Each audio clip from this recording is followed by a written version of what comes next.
Assalamualaikum warahmatullahi wabarakatuh. Ketemu dengan saya Bule Guru. Tapi kali ini saya tidak akan menjadi guru, tapi kali ini saya akan menjadi tempat curhat untuk teman-teman yang suka atau senang untuk menjadi pembawa acara atau MC ya. uh, Tapi kali ini MC yang saya maksud adalah MC yang ringan-ringan aja. Ringan-ringan aja itu maksudnya kalau dibandingkan dengan MC-nya acara-acara formal yang dihadiri pejabat, kalau dibandingkan dengan MC-MC yang dari dunia entertainment, yang selebritis yang ada di televisi itu, kalau kita dibandingkan mereka, kita masih tergolong ringan lah ya. Dan maaf ini saya nyebutnya biar gampang dan lebih dikenal dengan ya MC receh-receh lah ya. Bukan merendahkan MC, enggak. MC itu tugasnya berat karena satu acara nggak akan bagus kalau MC-nya nggak bagus. Di 2 menit pertama kalau MC nggak mampu menguasai audiens itu, saya pastikan acaranya nggak akan keren sampai di belakang. Jadi meskipun saya menyebutnya MC receh-receh, bukan bermaksud apa-apa, karena kita membandingkannya dengan kelas-kelas yang tingkat profesionalnya sudah tinggi ya. Misalnya MC-nya protokoler, entah bupati atau gubernur atau presiden, mereka sudah MC-MC yang pro dan sudah punya tim.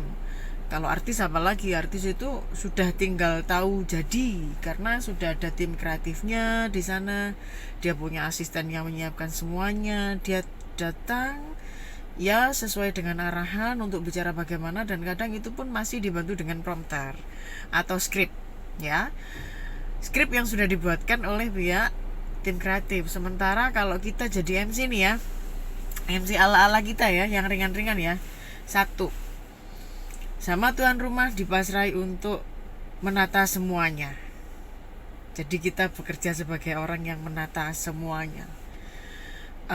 Yang kedua, kita menata kalimat itu semuanya kita. Yang ketiga, pengisi acara itu konfirmasinya selalu ke kita, walaupun ada panitia, karena kita dianggapnya adalah perwakilan dari panitia, dan kita adalah orang yang paling tampak ketika panitia tersebar di mana-mana. Kita adalah muara perhatian dari semuanya, sehingga kalau ada apa-apa selalu mengarahnya ke kita, tanyanya ke kita, konfirmasinya ke kita, pasti akan begitu. Ini yang saya bilang, pekerjaannya banyak tapi lingkupnya masih lingkup yang kecil gitu. Yang harus diorganisir itu banyak sekali, apalagi kalau MC manten ya. MC manten saya rasa teman-teman ada lah ya yang pernah disambati atau dimintain tolong sama tetangga, jadi pembawa acara dong di acara saya gitu. Pasti ada, dan saya yakin teman-teman akan diminta bagaimana menata acaranya, bagaimana nanti menata pengantinnya, bagaimana nanti menata tamunya, bagaimana membuat suasana meriah, bagaimana caranya berjalan bagus. Sementara kita sendiri itu juga mikirin nanti saya dandan pakai apa, kata-katanya harus bagaimana, supaya suasananya nanti jadi meriah bagaimana. Kalau meriah dirubah menjadi terharu, kita kan sudah terbebani itu. Tapi karena kita mainnya single fighter, kita siapkan semuanya sendiri. Dan apakah itu bisa? Bisa. Belum lagi ya, karena kita pengen tampil bagus, pasti di awal kita akan ada rasa nervous, gugup, panik. Kadang-kadang yang punya asam lambung tiba-tiba naik gitu ya. Nggak ada hujan, nggak ada angin, tiba-tiba batuk, tiba-tiba bersendawa, itu sudah bawaan asam lambung gitu, karena saking paniknya. Nah, kali ini saya akan coba untuk saling sharing ya. Jadi teman-teman bisa membagi pengalaman di kolom komentar, saya juga menyampaikan pengalaman saya. Nah, saya awali dari part 1 ini adalah dengan mengapa saya mencoba untuk mengunggah konten seperti ini. Karena beberapa kali saya nge-MC di beberapa tempat, setiap kali saya turun panggung mesti ada yang minta, "Mbak, kalau catatan MC-nya tadi, kalau boleh saya minta, boleh enggak?" gitu. Pasti saya kasihkan. Masalahnya saya kebiasaannya kalau habis saya baca, saya coret karena saya nggak pengen keganggu gitu. Tetapi apakah catatan saya selalu rapi? Tidak selalu. Kadang catatan saya cukup rapi, kadang juga tidak. Sangat bergantung pada situasi saat itu. Kalau acaranya tidak banyak perubahan, maka semuanya sudah saya susun rapi dari awal. Tapi ada acara-acara yang saya memang sudah mewaspadai bahwa nanti akan ada selipan acara, akan ada tambahan acara. Itu juga membuat saya hanya ada yang sudah saya buat, tapi juga saya mempersiapkan untuk itu. Jadi kadang-kadang nggak rapi, banyak orat-oratan, ada tulisan-tulisan yang mendadak harus ada di situ gitu. Nah, sekarang dimanapun pembawa acara, saya yakin mereka pasti sudah mempersiapkan sebaik-baiknya kata-katanya, kalimat-kalimatnya, menata diri bagaimana supaya tampil dengan mampu membuat semua terpesona gitu ya. Kemudian bagaimana supaya tampilannya bagus, bagaimana orang jadi suka. Karena kunci utama sebuah acara adalah kemampuan pengolahan situasi dan pembawa acara untuk bisa mempengaruhi audiens. Itu yang terpenting. Kalau semuanya sudah disiapkan, pasti yang dikhawatirkan adalah nanti bagus nggak ya, jadinya panik ya. Kadang-kadang kalau sudah panik, kurang 1 jam, kurang 30 menit, kita bingung mau apa gitu. Sementara kita masih deg-degan, kita nanti masih mikirin, aduh bagus nggak ya, nanti orang-orang seneng nggak ya, nanti terjadi kesalahan nggak ya gitu deg-degan. Tapi ada orang yang datang ngajak ngobrol, kita masih perlu persiapan buat ngedumel sendiri, latihan sendiri, tapi tiba-tiba ada yang datang untuk sapa kita, untuk say hi. Ya itu tantangannya gitu. Dan jangan melihat itu sebagai bentuk kelemahan, jangan melihat itu sebagai bentuk kerugian. Kita yang harus mempersiapkan diri. Makanya kalau kita MC, itu jangan MC yang datang, duduk, tunggu waktu on, baru mau ngobrol sama orang. Ketika kita memulai acara, pegang mic, selesai acara letakkan mic, pulang. Jangan jadi MC yang begitu. Jadi MC yang friendly, datang sebelum acara, minimal paling tidak 1 jam sebelumnya ke sana, temui panitia-panitianya, salaman dengan beliau-beliau, ngobrol seperlunya, ketemu sama soundman-nya, guyon saja nggak apa-apa, bercanda saja nggak apa-apa. Bikin bagaimana dalam waktu singkat kita akrab teman-teman sama panitia, sama soundman. Kalau itu acara manten ya akrabilah yang terima tamu, akrabilah orang yang di depan yang yang jaga kue itu, diakrabin. Kalau perlu sak cateringnya juga diakrabin juga gitu. Karena apa? Itu nanti akan membangun rasa bahwa kita nggak sendiri di acara itu. Kalau misalnya kita ada beban, kita merasa bahwa ada orang-orang yang juga punya tanggung jawab untuk membuat acara itu bagus gitu. Itu yang pertama. Yang kedua, kita itu butuh menyesuaikan dengan situasi saat itu. Jadi kalau bisa, begitu kita selesai sapa sana sapa sini, ambil mic, sambil cek sound. Kalau saya cek soundnya enggak 1, 2, 3 A, B, C, B, B, B begitu, enggak. Tapi cek sound saya adalah dengan cara membantu panitia yang dibutuhkan untuk di-announce atau diumumkan supaya mendapatkan perhatian undangan itu apa. Contoh nih ya, di satu acara seminar misalnya, di depan pintu kan ada meja untuk menerima tamu yang berisi daftar hadir. Kemudian di situ ada seminar kit yang isinya mungkin goodie bag dengan ada notebook, ada pulpen, ada segala macam handoutnya juga mungkin. Kemudian di sebelahnya ada snack gitu.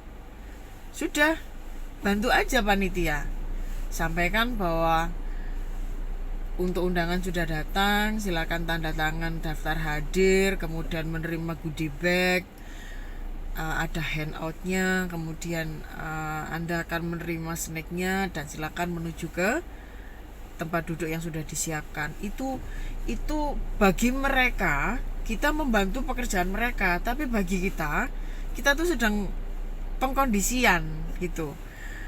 Pengkondisian untuk melihat orang-orang di sekitar kita, satu. Yang kedua, pengkondisian dengan suara kita, dua. Yang ketiga, pengkondisian kita ini sudah nyaman apa belum, gitu. Dan yang keempat, kita bisa melihat loh, ketika kita menyampaikan informasi seperti itu, siapa yang merespons. Kalau respons itu besar, berarti kita nanti MC-nya akan enak, gitu. Kalau responsnya kecil, lakukan lagi, sehingga orang benar-benar melihat kita, kemudian tahu bahwa kita ini memang informatif, kemudian banyak pihak yang terbantu, sehingga respons akan bertambah. Ketika respons dari mereka sudah bertambah, percaya diri dalam diri kita akan semakin bertambah, teman-teman, bahwa kita, oh mereka sudah satu frekuensi nih, kita mau bawa kemana oke aja gitu. Dari mana kita tahu bahwa mereka merespon pada kita? Kalau mereka noleh waktu kita ngomong, lalu senyum. Kalau pingin mantep lagi responnya oke apa enggak sama kita, begitu mereka noleh, senyum, lambaikan tangan. Kalau dia balas, dia responnya udah oke. Itu yang penting di awal itu dulu. Karena saya yakin teman-teman begitu di rumah dapat kesempatan dimintain bantuan untuk jadi MC, sudah merangkai kalimat kan itu. Nah, persiapannya paginya, besoknya mengawalinya begitu. Kemudian sebelum saya akhiri di bagian pertama ini ya, kalau menjadi pembawa acara itu harus benar-benar tahu menempatkan diri. Kalau pembawa acara yang masih awal mungkin berpikirnya cepat selesai makin bagus gitu. Tapi bagi pembawa acara yang memang secara basic itu dia sudah public speaking, pengetahuannya bagus di bidang misalnya nih, di satu workshop tentang budaya gitu, beliau memang yang pemilik acara yang sangat ngerti tentang budaya. Kemudian beliau dimintain tolong menjadi MC. Karena beliau merasa banyak tahu, beliau ingin mengekspos banyak pengetahuannya itu untuk mendapatkan pengakuan kekaguman dari banyak orang. Sementara saat itu posisi beliau adalah bukan pembicara, tetapi MC. Nah, kapasitas MC ini adalah mengantarkan dari satu acara ke acara yang lain dengan tetap menjaga perhatian audiens, dengan tetap membuat audiens itu bertahan antusiasmenya pada acara itu. Jangan sampai mereka bosan. Ketika acara yang pertama berlalu dan berimbas kebosanan, untuk masuk ke acara berikutnya, tugasnya MC adalah merubah situasi itu untuk antusias lagi menuju ke acara berikutnya. Jadi kalau kita terlalu banyak bicara untuk menunjukkan kemampuan kita salah tempat, teman-teman. Ya, jadi kita harus paham posisi kita adalah mengantarkan satu acara ke acara yang lain. Jadi kita nggak perlu mengulas apa yang disampaikan oleh orang yang memberikan sambutan itu dengan berpanjang-panjang ditambah dengan opini kita, itu salah malahan. Mereka malah bosan, ini ngapain sih orang lama banget, acara berikutnya apa nih, karena mereka butuh segera ke intinya gitu. Itu harus dihindari. Jadi harus paham betul posisi kita, kapasitas kita saat itu. Jadi tidak terlalu banyak kata, tidak terlalu banyak kalimat, tidak terlalu pendek juga, tetapi itu bisa membuat mereka terpesona. Nah, terakhir di bagian pertama ini, kalau saya lebih suka tidak disebut sebagai pembawa acara, tidak disebut sebagai MI. Saya menyebut diri saya adalah MA. MA itu apa? MA itu ngomong audience, bukan MC kan Master of Ceremony. Kalau saya lebih suka disebut MA,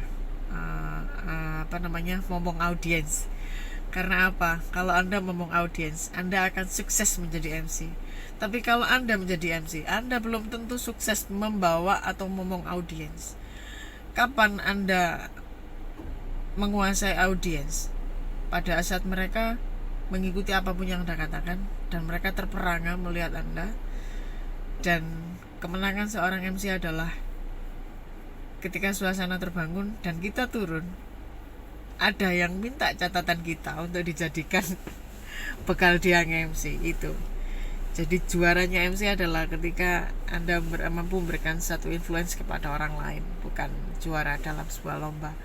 Karena vibe yang muncul dalam lomba dengan vibe yang benar-benar nyata pada saat kita nge-MC itu pasti berbeda jauh. Itu ya. Sampai ketemu di part berikutnya.